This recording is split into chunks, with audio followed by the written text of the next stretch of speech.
바울이 데살로니가 교회에 말씀을 전하면서 강조한 마지막 포인트가 있습니다. 그것은 데살로니가 교회로 하여금 예수님의 재림을 사모하는 그 신앙 가운데에서 갖춰줘야 할 덕목인데, 그것은 흠이나 점이나 티가 없는 온전한 모습으로, 깨끗한 모습으로 주의 신부로 서 있으라 하는 내용이에요.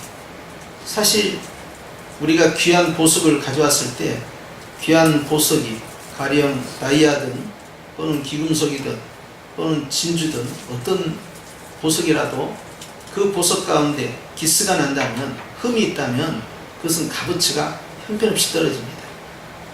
그래서 제대로 가격을 인정받지 못해요. 성도의 삶이 이와 같습니다. 주님은 우리에게 아주 깨끗하게 그리고 온전해지는 그러한 모습으로 주님 앞에 나오기를 원하시는 거예요. 그것이 바로 이제 계시록 19장에 주님께서 이제 우리를 이제 신부로 삼으시고, 그리고 이제 20장 주님께서 우리를 구원하시는 장면이 나오고요. 그리고 21장에 가서 주님이 새하늘 새 땅을 보여주시는데, 하늘로부터 내려오는 아주 신령한 주의 신부된 교회가 등장합니다. 그런데 마치 신랑을 위하여 신부가 단장하는 것처럼 내려온다는 거예요. 흠이 없이 준비했다는 거예요. 그래서 이스라엘 백성들이 혼인을 준비하는 신부가 얼마나 자기 자신을 가꾸는지에 대해서 정확하게 인식하고 있어요. 어느 세계든 마찬가지죠. 신부가 단장한다는 부분은 그 결혼식에 있어서 핵심이에요. 그렇기 때문에 결혼식에 있어서 신랑과 신부가 함께 만나는 일에 있어서 신부의 모습은 아름답다라는 단어로 표현을 합니다. 그런데 주님이 보시기에 새 예루살렘 교회는 참으로 아름답다. 그런데 거기에는 벽옥으로 되어 있고 금강석으로 되어 있고 진주로 되어 있고 또 바닥에는 정금이 깔려 있고 온갖 12보석이 치장되어 있는 그런 아름다운 새 예루살렘 교회를 보여주는데요, 전부 보석으로만 설명을 합니다. 그것은 귀하다, 소중하다 하는 거예요. 그래서 대제사장들은요, 이 가슴에다가 12보석을 12지파를 상징해서 집어넣는데, 너희 12지파는 다 주님의 품에 들어있는 보석과 똑같은 귀한 존재다, 이것을 강조하는 겁니다. 그래서 하나님을 대리한 대제사장이 이 보석 같은 지파를 위해서 축복하고, 또 이 보석 같은 교회가 무너졌을 때 그 구약의 교회를 짊어들고 예수의 피를 힘입어서 주의 성전 안으로 들어가 속죄함을 받는 의식을 행하는 거예요. 그만큼 주님의 마음이 어디에 있느냐를 봐야 되는데요, 그것은 신부된 교회에 있다는 거예요. 주님은 사도 바울을 통하여서 빌립보 교회가 좀 더 주님 보시기에 더 아름다운 모습으로 서 있기를 원하고 계십니다. 그런데 상당히 부담스러운 말씀을 계속 주시고 계시는데요, 보니까 내가 마지막으로 너희들에게 좀 부탁하겠다. 그것이 이제 4장 8절이에요. 형제들아, 무엇이든지 라는 단어를 계속 반복합니다. 무엇이든지 참되고 무엇이든지 경건하고. 그러면 도대체 강조점이 참된 것이 강조점이요, 경건한 것이 강조점이요, 옳은 것이 강조점이요, 정결하고 사랑받을 만하고 칭찬받을 만하고, 이런 부분들이 강조점이 아니에요. 사실 그 앞에 있는 단어예요. 수식어가 뭡니까? 무엇이든지, 무엇이든지 계속 반복되는 단어, 반복하면서 계속 강조하는 거예요. 무엇이든지 그렇다는 거예요. 그러니까 우리는 이런 부분에 있어서는 강한데 이런 부분이 약하다, 이것이 아니라는 것이죠. 그래서 주님께서 이제 계시록 2장과 3장에 7교회를 보여주시면서 7교회의 유형을 보여줍니다. 어떤 사람들은 그 7교회를 7세대로 이렇게 분류하는 사람들이 있어요. 우리가 이제 그런 사람들을 세대주의자라고 하는데, 자, 그런데 일반적으로 해석을 할 때는 7교회는 7종류, 7빛깔의 교회라는 거예요.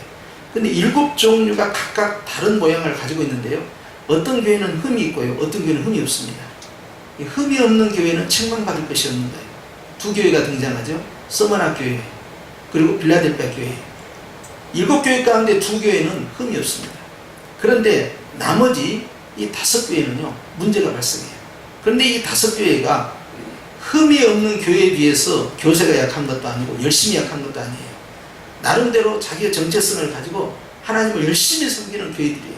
그런데 무엇이든지 여기에서 꼭 걸린 거예요. 다른 것은 다 잘하는데 그 부분에 가서 꼭 무너져 내리는 거예요. 그것이 약점으로 계속. 그런데 바로 그 약점이 하나님과의 관계, 벽을 계속 쌓고 만들어버리는 거예요. 여러분, 우리는 몸이 아플 때는요, 다 아픈 게 아닙니다. 머리에서 발끝까지 다 아픈 게 아니에요. 오장육부가 다 아픈 게 아니에요. 연약한 부분은 한쪽이 계속 아프기 시작해요.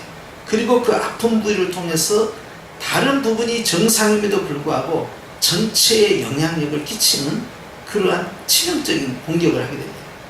주님의 교회가 하나님 보시기에 모든 것이 다 잘할 수 있는 완벽주의로 갈 수 있겠느냐?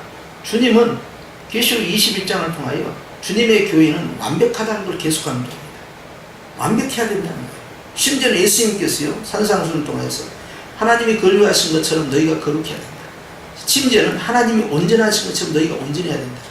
이게 가능하냐는 말이에요. 그런데 주님은 그걸 계속 강조해요. 교회는 완벽할 수는 없지만 완벽해야 된다는 거예요. 와, 굉장히 어려운 부분이죠. 그런데 어떻게 일이 가능하겠냐는 거예요. 바로 성령 하나님의 역사입니다. 그래서 성령 하나님은 성결의 영이면서요, 우리에게 하나님의 능력으로 또한 함께 하시는데, 성령 하나님께서 우리의 겉사람과 속사람을 변화시켜가고요, 우리 속에 있는 내면과 함께 우리 외면을 바꿔가기 시작하는데, 주님께서는 철저히 우리를 다듬어 주시는 분이에요. 그래서 주님은 때로는 우리를 표현하실 때 토기장이와 같다 하시는데, 토기장이는 단순히 토기를 만든 게 아니라 흠없는 토기를 만들어내시는 거예요. 주님은요, 지금도 우리를 구원하신 그 자리에 머물러 있게 하지 않고 계속해서 만들어가고 계시는 거예요. 우리는 이것을 한자어로 성화다 이렇게 표현합니다. 계속해서 만들어가고 있는 거죠. 그렇기 때문에 우리의 신앙이 그 종점이 어디냐? 그것은 예수님의 재림까지고요, 우리가 이 세상 떠나는 날까지입니다. 주님은 끝없이 우리를 다듬어 가시는 것이죠. 그렇기 때문에 주님은 오늘도 우리로 하여금 네가 무엇이든지 괜찮냐? 라고 묻는 거예요. 각자마다 다 자신의 약점이 있습니다. 어떤 사람은요, 심장이 약해요. 어떤 사람은요, 이제 간이 약해요. 어떤 사람은요, 장이 약해요. 어떤 사람은요, 혈관이 약해요. 각자마다 약한 부분이 있어요. 어떤 사람은 다리 근육은 괜찮은데 팔 근육이 약할 수 있어요. 반대로 몸은 다 괜찮은 것 같은데 신경계통이 이상이 생길 수 있어요. 항상 약점이 있어요. 신체만 그래 합니까? 삶에 있어서 야, 저 사람은 부러울 것이 없을 것 같다. 정말 부러울 것이 없을 것 같은 그런 가정을 보는데, 그 속사정을 안에 들어가 보면 정말 남에게 말할 수 없는 고통이 있어요. 그런 걸 볼 때마다 깜짝깜짝 놀라요. 아니, 저렇게 칭찬받을 만한 가정이고 저렇게 칭찬받을 만한 분인데 그의 가정 안에 저렇게 아픔이 있고 연약함이 있고 괴로움이 있을 수 있는 거예요. 그러니까 가정 안으로 들어가면 기쁨이 없는 거예요. 큰아들이 어찌됐고 둘째 아들이 어찌됐고 셋째가 어찌됐고 넷째가 어찌됐고 다섯째가 어찌됐고, 그런 모습을 볼 때 뭐하나 하나님 앞에서 야, 참 나는 행복하다 할 만한 내용들이 찾을 수가 없는 거예요.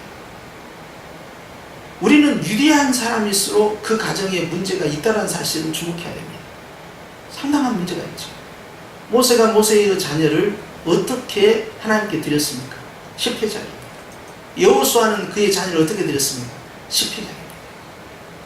계속해서 실패해요. 솔로몬은 그의 자녀를 어떻게 하나님께 드렸습니까? 실패했습니다. 히스기야는 어땠습니까? 완전히 망쳤습니다. 요시야는 어땠습니까?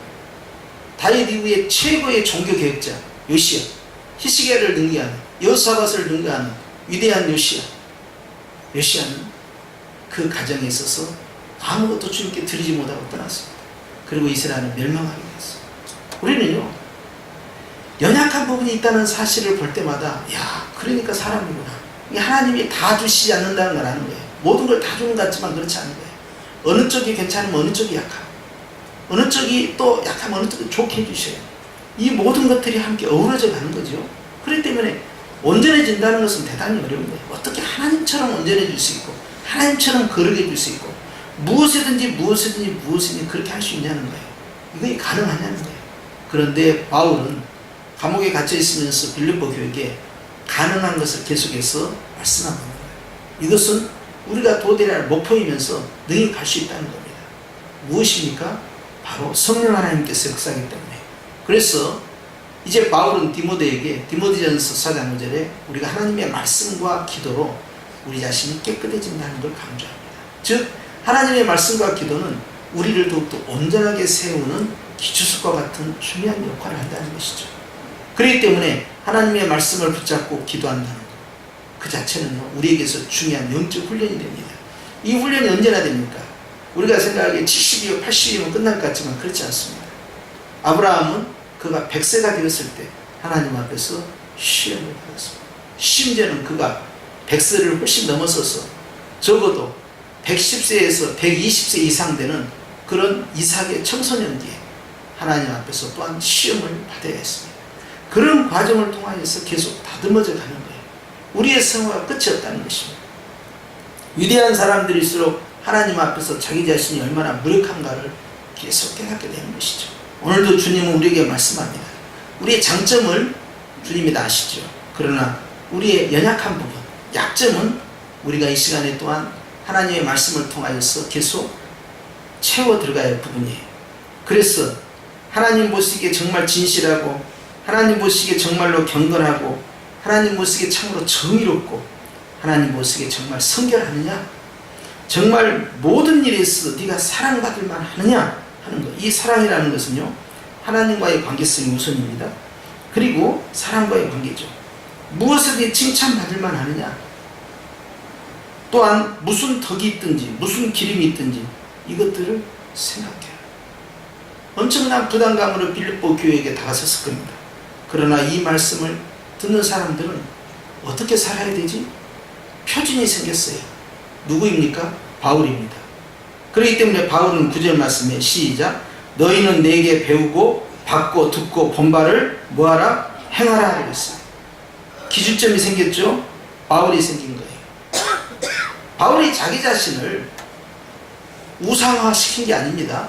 그런데 자기 자신을 반발하는 말씀은 여기에만 나온 게 아니고 고린도 교회에도 동일하게 나옵니다. 너희는 나를 본받으라 이렇게 나옵니다. 왜 바울은 자기 자신을 표준을 내어 썼을까? 예수님을 본받아야 한다 라고 표현하면 쉽게 끝날 수 있는데 자기 자신을 세운 이유가 뭘까요?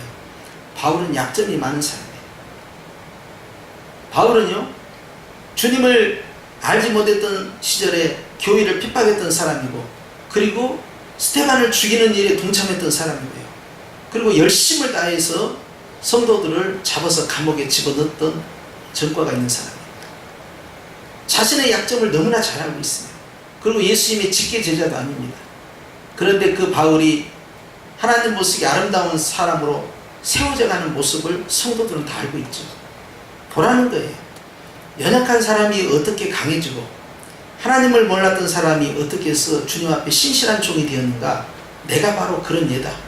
내가 어떻게 해서 계속해서 내 자신을 무너뜨리고 주님을 내 안에 세워가는가를 보라는 거예요. 자신의 장점만을 말한 것이 아니라 자신의 약점도 같이 노출했어요. 나는 이렇게 부족한 사람이다.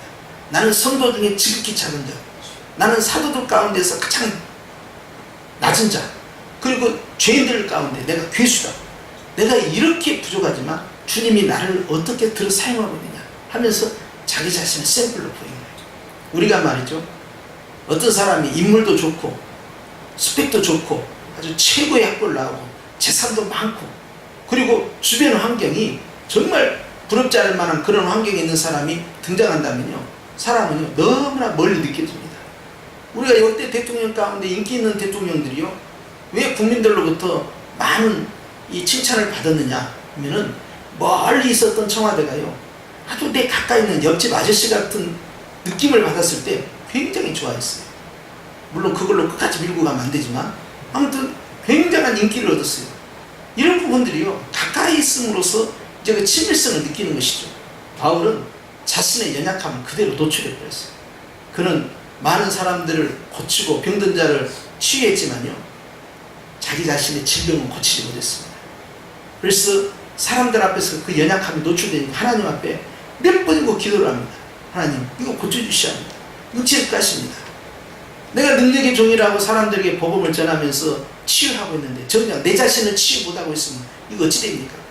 그런데 주님이 그걸 거절해버리죠. 왜 그랬어요? 네가 약할 때 내가 강해진다 그래버린 거예요. 그러니까 너는 약해진 것이 장점이라는 거예요.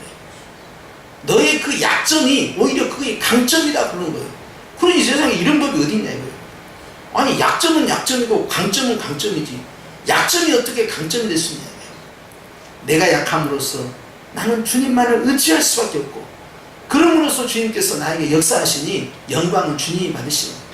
그렇기 때문에 그것이 사탄의 가시다 그랬어요. 얼마나 괴로우면 사탄의 가시, 아주 뽑아버리고 싶은, 없애버리고 싶은 아주 그러한 질병인데, 그런데도 불구하고 주님은 네 은혜가 너에게 족하니까 그만 부여라. 그걸 받아들입니다. 아, 내가 약할 때 주님이 내 안에서 온전해지는구나 하면서 자신의 약점을 통하여서 주님의 놀라운 은혜를 나타내는 거예요. 그런 모든 모습을 다 보라는 거예요. 내가 하나님 앞에 어떻게 했는가. 나도 인간이고 나도 연약하다. 나도 문제가 많은 사람이다.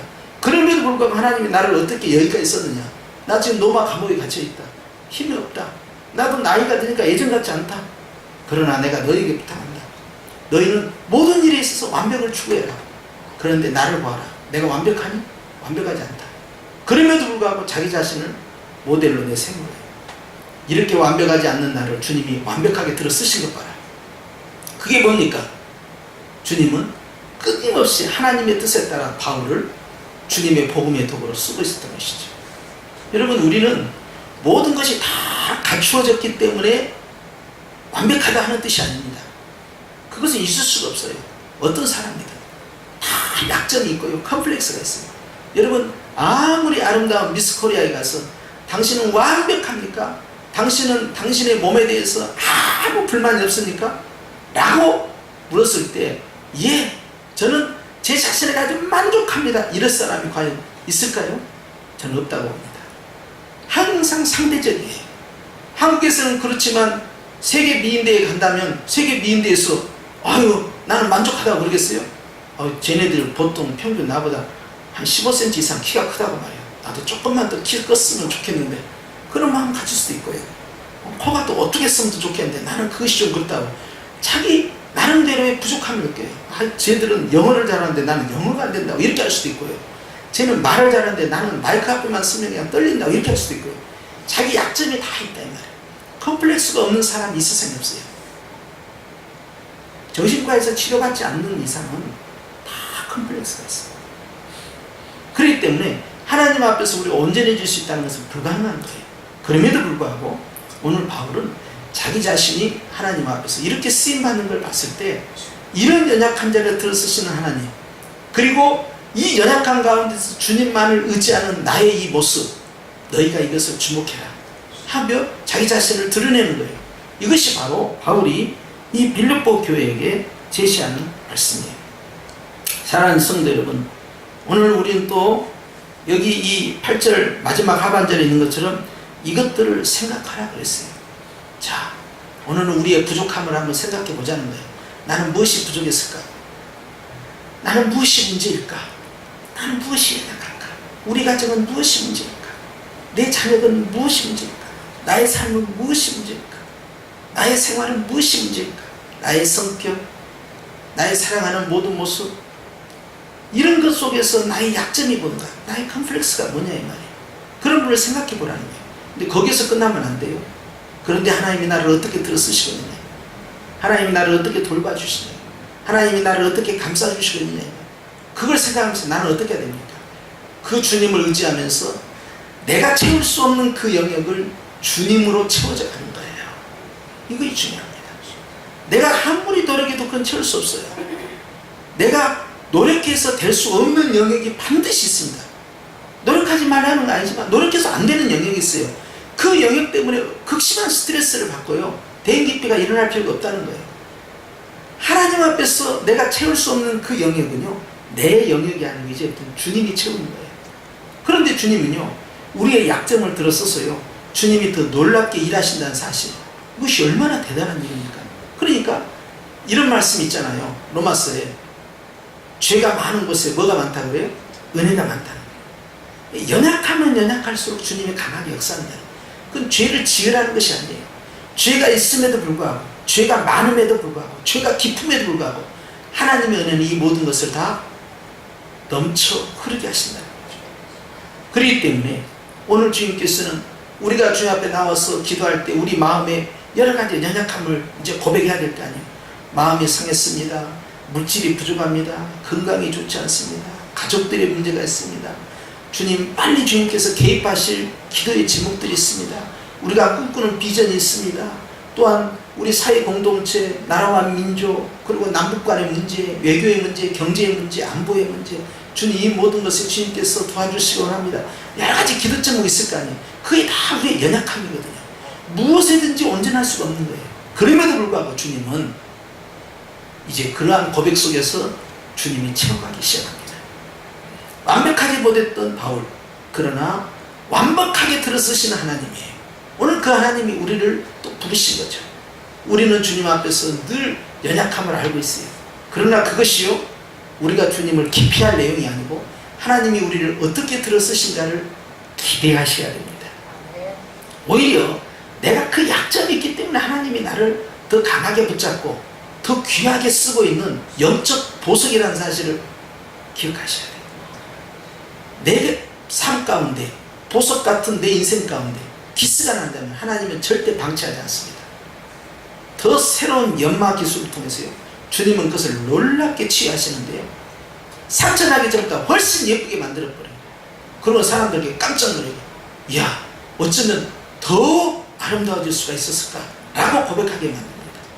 오늘은 주님은 그걸 기대하라는 거죠. 그리고 우리는 이 기도의 항해를 또 나아가는 것입니다. 완전한 사람이 있을까요? 없습니다. 주님 앞에서 갈급함이 없는 사람이 있을까요? 없습니다. 인생에는 수없이 파도가 쳐옵니다. 우리는 매일마다 하나님 앞에서 목마름이 있습니다. 그럼에도 불구하고 주님은요, 이 모든 것을 능가하는 하나님의 사랑의 물결로 우리를 감싸합니다. 오늘 또 주님, 우리 가정 연약하고 우리 자녀 연약합니다. 우리 교회도 연약하고 우리 나라 민족도 연약합니다. 하나님, 그러나 주님이 채워주시면 보석처럼 귀하게 쓰임받습니다.